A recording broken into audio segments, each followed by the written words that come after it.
So, while I'm balls deep into writing the script of an On Point for Black Clover, I decided I should probably put something out there before I vanish into the void again. Today, we'll be talking about the waifu/husbandu free MMO combat simulator called Kurtzpel. Now, before I begin, I want to say that I do in fact like this game, and I would recommend it to anybody who enjoys schlocky action anime, active combat systems, and Monster Hunter. I need to state this now because I feel like the pros and cons I'm going to state are unproportional. First and foremost, it's a game where you build your dream waifu and dress them up however you want with accessories that minorly increase your stats.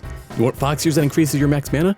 You got it. Now, with all your aesthetics taken care of, we're gonna look at the actual game. So there are two main types of quests that you can do. First is the most prominent, and it's hunting large bosses. Now there are a decent amount of options for bosses, and their difficulty rises however many times you beat them. So you get tougher fights the more you play, but that's not necessarily a good thing. Long run, you'll get bored of it super fast. I mean, it can be if you want to fully explore the different fighting styles. There are 4 classes that unlock as you progress through the story. You have the Great Sword, Fisticuffs, Archery, and my personal favorite, Magic. While the up-close fighting focuses on breaking your enemy's defenses down, the distance attackers focus on dealing damage, which will segue nicely into my gripes about this game.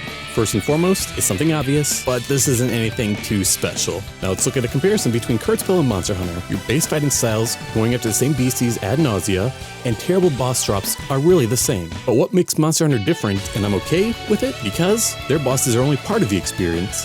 You had a massive levels to go hunt them. Now my second biggest gripe about this game is a little dirty secret. More and more companies are focusing on online play first and foremost. Why? Because that ensures a long-term player base, even if it's barren at first, which is important for an unfinished game trying to get funding and attention. But I think there are additional fighting styles that are locked behind some DLC. But I'm okay with it. I get it. It's a baby free MMO game, so if they want to start charging players to play their game, I'm cool with it. I'm fine. Now let's talk combat. Now when you go to the training grounds, you get to see all the fighting styles combos, which I honestly didn't even bother with. When I did, I immediately realized that I've only been utilizing half of my class's combos.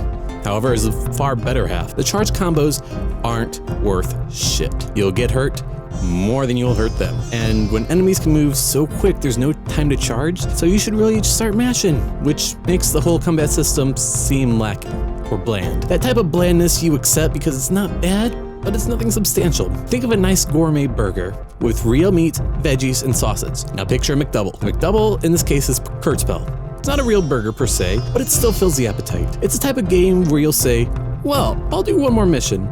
Then you'll find yourself 3 missions later recalling, oh yeah, this is still all the same. Considering this is a game where big titty anime chicks beat the shit out of each other, I am honestly surprised that more people don't roll with it. So I say let's choose to nurture a game to see if it's worthy to stick around. And I'm definitely not saying that because I want more players on the servers so I can fucking play the missions that I want without having to wait 10 minutes.